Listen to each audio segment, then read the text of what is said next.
Welcome back to the channel. Now here in the UK we've got a heat wave, and you know that that's something that doesn't happen every year for us, so we get completely overexcited and we can't cope. One of the issues is that we actually don't really have a lot of aircon, and we certainly don't have it in our houses. They're actually built to keep us warm, so they're very insulated. So when it's hot, we melt. Now, did you know that you can actually use massage to cool you down? So we're going to do a head massage, just some tips basically, to show you what you could do if you're absolutely melting, it's really hot, and you just need someone to help you cool down. Maybe you don't have a fan, you don't have aircon, and you just want some tips for the massage to cool you down. So I'll start with some effleurage here. I've got no oil, but I do have some tips about oil, and this is how we can cool down using some head and scalp massage techniques.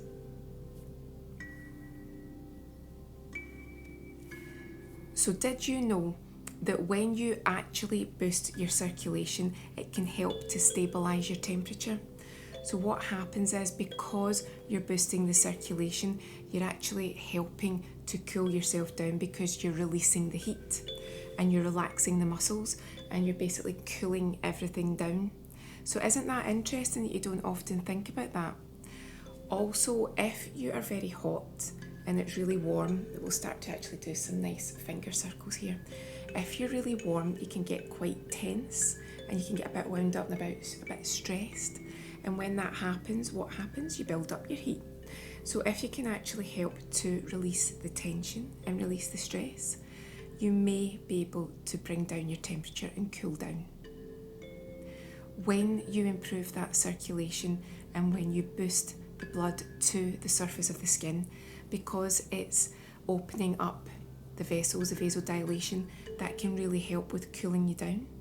So even though you might get that erythema and you're bringing the blood to the surface, it's not necessarily a heat that you're always bringing to the surface. Sometimes you're actually helping to cool things down. So it really depends on the circumstances of the massage. But just even doing the massage on a warm day, just doing this can feel good and it can feel relaxing.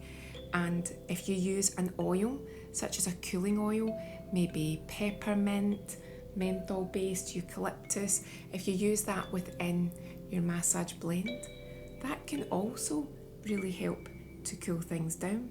You can also cool your hands down before you start the massage. Normally, if it's winter and I know that I'm going to be touching someone and my hands are cold, I'll go and heat them up and use the hot water tap.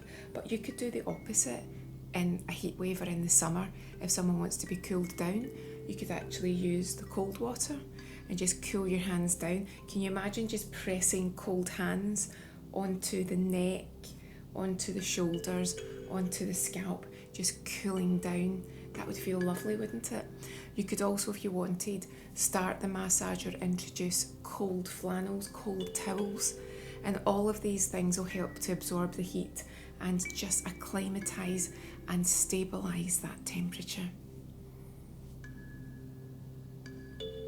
So there's all these different ways that we can cool you down, but most of all, just having that sense of relaxation, that sense of calm, slowing everything down. So remember, we said in the last video, if you go fast, it's so much less relaxing than going slow. So what I was doing there was actually quite fast. So what if I do those same finger circles, but I slow it right down? I cool my hands down, I use a cool oil, I slow everything down. We might even have a fan on, we can do that too. Can you imagine how cool and refreshing that would feel? And then we can support, I'll do it this way, support the forehead and scoop the neck. Remember, avoid the spine. And again, anything that we do that just helps to relax and soothe those muscles will actually stabilise the body temperature too. And I'm not doing anything too stimulating to really heat things up, but anything that I am doing is it's firm, but it's gentle. And we were working on those shoulders, you know, that we can press down on the shoulders, down and relax. help to cool you down. Now, believe it or not, my hands were quite warm because today is really hot, but just working on this, actually starting to cool everything down. But as I say, what I could do is introduce that cooling oil, introduce the cool towels, maybe the wet cold flannels, introduce again, just anything, a fan in the room, anything that can just really help to cool things down. But the relaxation will really help too. And then we can work again just on those ears. And you tend to find ears and nose can be quite cool anyway, naturally.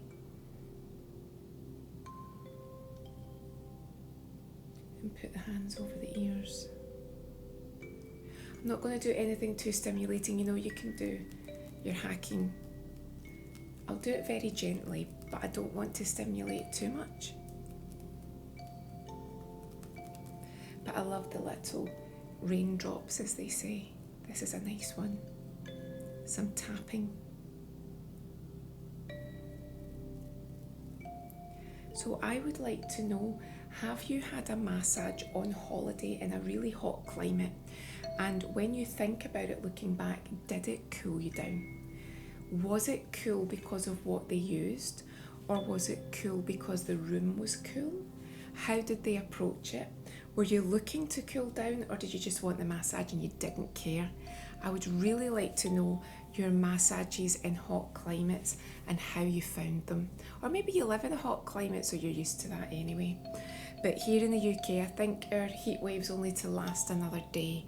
But yes, massage is a way that you can use these techniques to cool yourself down, stabilize your temperature, relax, take any stress out of the muscles, just take everything down a level, and it feels good too. So I'd love to know what you do. If you've got any little tricks for keeping cool soon, we also like to know too, because even though we get some sort of summer every year, when we get a heat wave, we always treat it as if it's something new and we don't know how to handle it. It's quite amusing, but it's not fun at the time. So I'd love to hear from you, your experiences. Have a great day, and I'll see you again soon.